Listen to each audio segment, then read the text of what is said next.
Hey everybody, this is a serious video about something I want to talk about for quite some time, and that is the corruption of the mainstream media. Yeah, exciting stuff, huh? Alright, hang on, hear me out. There's a lot of talk about how the mainstream media is dying, but to me it still controls what you think, how you should think about it, and especially how long you should think about it. Inflated ball. You figured the dinner would be at a restaurant. I'm mostly talking about the big three networks, because what they say gets echoed and re-echoed through their affiliates. And then onto their radio stations, and then later that night for the comedy talk shows. So the big three has to recognize the story and push somewhat hard on it in order for it to be a scandal. But what happens when there's a scandal that they don't want you to think about? How do they pull that off? And that's what I want to explore here with Donna Brazile. Who? Exactly. Donna Brazile, two-time interim leader of the DNC. Al Gore's presidential campaign manager. A Clintonite, a CNN panelist. She's not some fringe player, she's the quintessential insider. Secretary Kerry has spoken with the Arab League. So John Podesta, the chairman of Hillary's campaign, was hacked by the Russians. And he wasn't hacked in a very sophisticated way. We're still counting votes? Stupid bastard, I can't fucking believe you. So WikiLeaks unloaded the Podesta emails late September 2016. Amongst the things that was shown in the emails was that Donna Brazile, working at CNN, gave the Hillary camp debate questions in advance of debates against Bernie Sanders. Your damn emails. Thank you. Me too. Hey, that's a pretty big deal. Cheating on debate questions in the primary. I don't know, it kind of reminds me of, Correct, you have 21! This guy a natural or what? We would ask you questions that you know. Well, I think I'd really rather try to beat him honestly. Just an idea. Of course, the media snapped right into action. No, just kidding. It ended up being a Fox News story, which really doesn't count. You know, it's one thing to say, well, this is just one debate question, come on. And it's another thing to actually see the cheating in action, so let's have a look. By the way, to my knowledge, this footage has not been seriously discussed by any major network in any capacity whatsoever. I spent some of those years on death row, and excuse me, I'm sorry. It's okay, brother.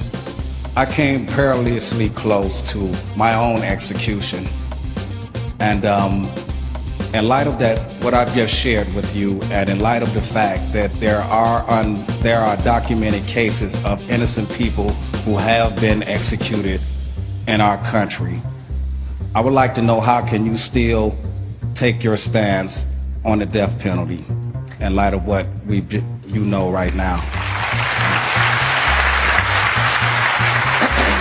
You know, this is such a profoundly difficult question. And I've said I would breathe a sigh of relief if either the Supreme Court or the states themselves began to eliminate the death penalty. Where I end up is this, and maybe it's a distinction that is hard to support, but at this point, given the challenges we face from terrorist activities primarily in our country that end up under federal jurisdiction for very limited purposes, I think it can still be held in reserve for those. And the kind of crimes I'm thinking of are the bombing in Oklahoma City, where an American terrorist blew up the government building, killing, as I recall, 158 Americans, including a number of children who were in the preschool program. Honestly, does this strike you as a trivial moment in the debate? Hillary has a pro-death penalty position she's trying to justify to an audience of the left. Is it possible to trip up very badly in this spot? Yes! So the fact that she was tipped off and Bernie wasn't matters. Clinton has never had to answer for any of this. From accepting the question, using and prepping for the question, there weren't any news reports showing the moment, no interview with the man asking the question, no reaction interviews of the town hall audience, nothing. So you get nothing. And just imagine if there was smoking gun evidence that showed that Donald Trump had gotten debate questions in advance. Pretty sure that the media would not stop talking about that. Twitter account. Only Rosie O'Donnell. So cut to a year later, Trump has won and Brazil's in a tough spot because the Bernie Sanders wing of the party knows that she's a complete sellout.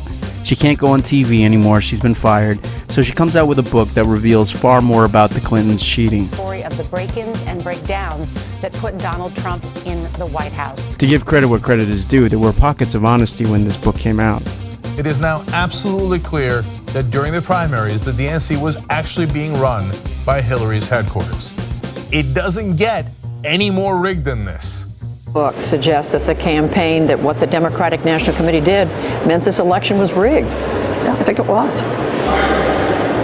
It's a pretty powerful charge. Well, that's how it's supposed to work. We didn't have a winner yet. We did not have a winner yet. In this circumstance, it is now alleged by Donna Brazile that dating back to only a couple months after Hillary Clinton announced her entry into the race in the fall of 2015, that she effectively took over secretly financial control and other control of the DNC. And we've only started to just brush the surface here. There were allegations back at the time that if you looked at the way the DNC structured its debate schedule, how the debates, how few of them there were. Remember the rule here, though. A scandal isn't a scandal unless the Big Three tells you it's a scandal. And not just once. So let's see how ABC handled it. This morning, new bombshell allegations from DNC interim chair Donna Brazile, revealing she thought about dropping Hillary Clinton from the 2016 Democratic ticket. In excerpts from her new memoir released by the Washington Post, Brazile says she seriously considered party insiders' suggestions to put someone else on the ticket after Clinton fainted at a 9/11 event just 2 months before the election. What? You see what they did there? That's not a news story. So what's the biggest, most relevant Priority 1 DEFCON 1 news to report? Donna Brazile pondered someone else when Hillary's health came into question. No! No, no, no, no, no, no, no, no, no! No! So what ABC is giving you here is a truth-like substance. Why pick this as the lead story from the book? Well, what's the most sympathetic way to portray Hillary here? 1, she's orchestrated a diabolical end-around of the democratic process, or 2, the poor thing was very ill.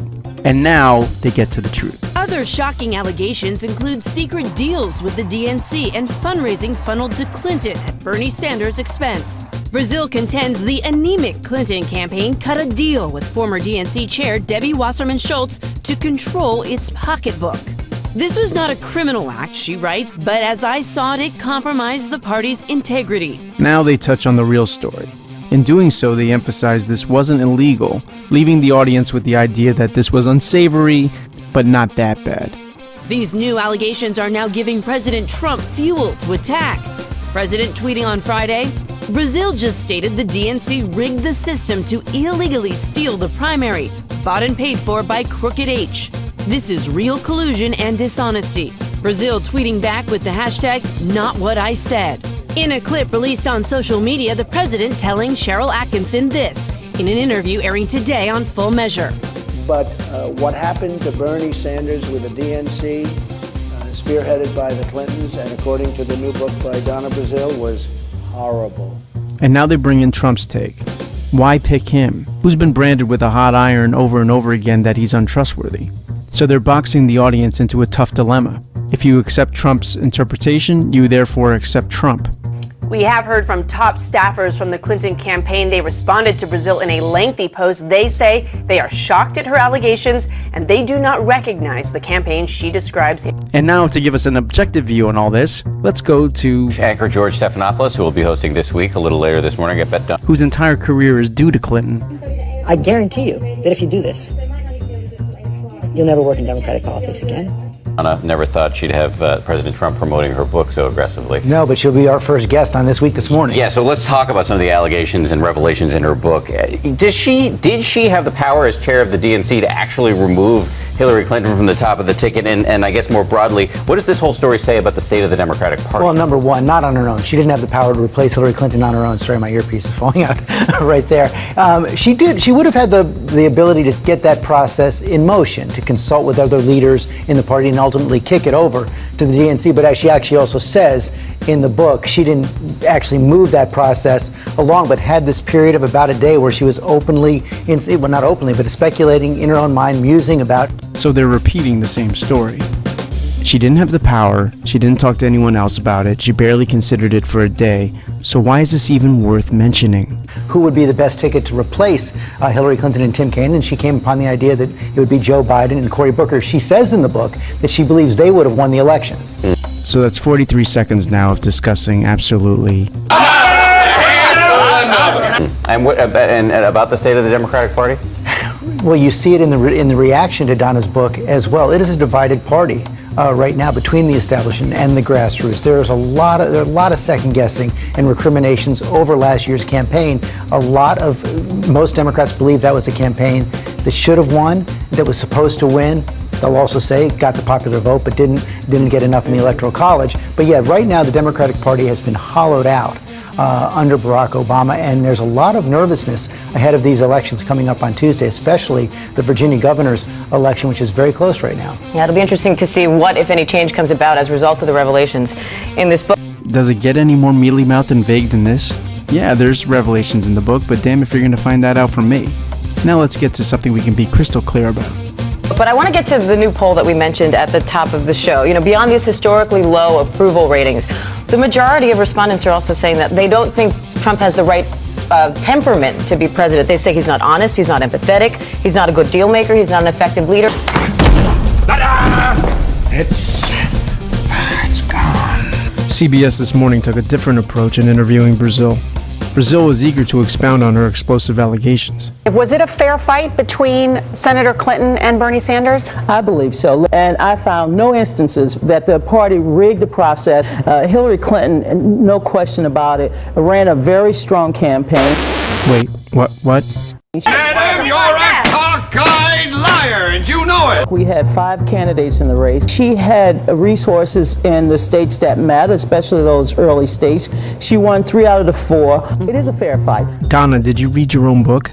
Like most campaigns, you have family squabbles. What's the matter with you? For her part, Gayle King seems to realize that this doesn't make much sense. The book does not seem to suggest that you think it was a fair fight. That's why I'm surprised to hear you say to Nora, no, it was a fair fight. But it doesn't seem like you think it was a fair fight, Donna. You even called Bernie to explain to him, I found the cancer here. I called Bernie to explain to him that there was cancer that I could not destroy.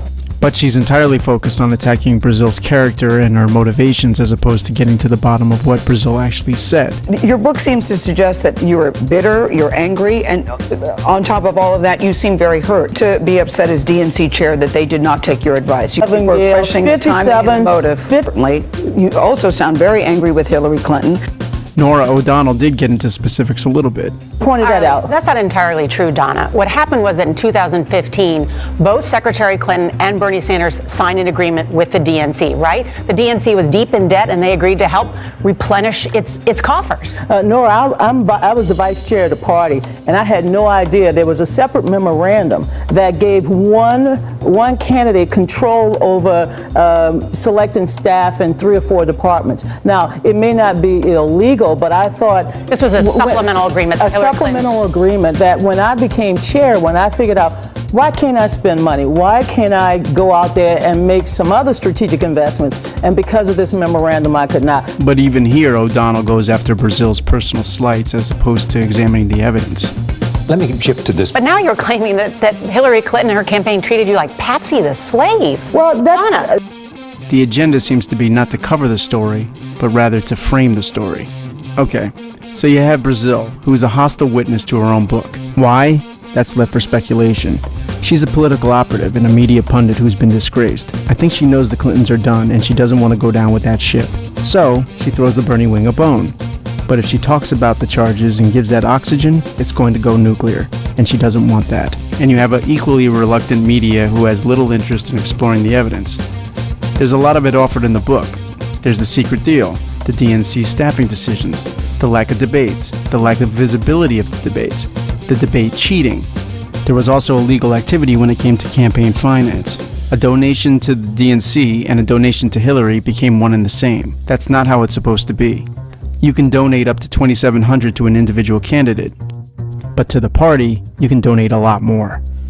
So using the party for an individual's benefit is illegal. The Supreme Court said so in 2014. But even there, the media wasn't interested and still isn't. Why? It's simple. They're Democrats. and all of this is a left-on-left crime. But one has to wonder here, if Hillary was willing to cheat millions of people on her own side, God knows what she would do to the opposition. Had this been reported honestly, it could have led to an all-out revolt. No politician of the left wanted that, even Bernie himself. Let me ask you, in your opinion, was it rigged? I don't think there's any sane human being who doesn't believe that my campaign was taking on the entire establishment, including the DNC. But Anderson, to be very honest with you, my job, our job, is to go forward.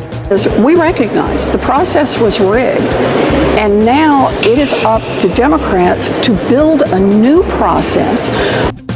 But is that how cheating is supposed to work? Shouldn't the concepts of exposure and shame come into play? And my family, there was some light punishment in that Hillary loss, and a good number of Bernie supporters ended up voting for Trump. A lot of Obama supporters pulled the lever for Trump, although that's not the image of a Trump voter that the networks want you to have. I think there may be some symbolism here. One thing that's certain is that the media's intensity in shielding Clinton, even with the evidence in hand, is in direct proportion to the intensity they blast Trump, even without the evidence. Bob Woodward, hear anything in your research and your interviews that sounded like espionage or collusion? I did not, and of course I looked for it hard. Closest to what Mueller has been doing, I've interacted with the special counsel, cautioned me that this report is almost certain to be anticlimactic. So no matter how you feel about Trump, when he says, "You are fake news," well, to my mind, you're goddamn right.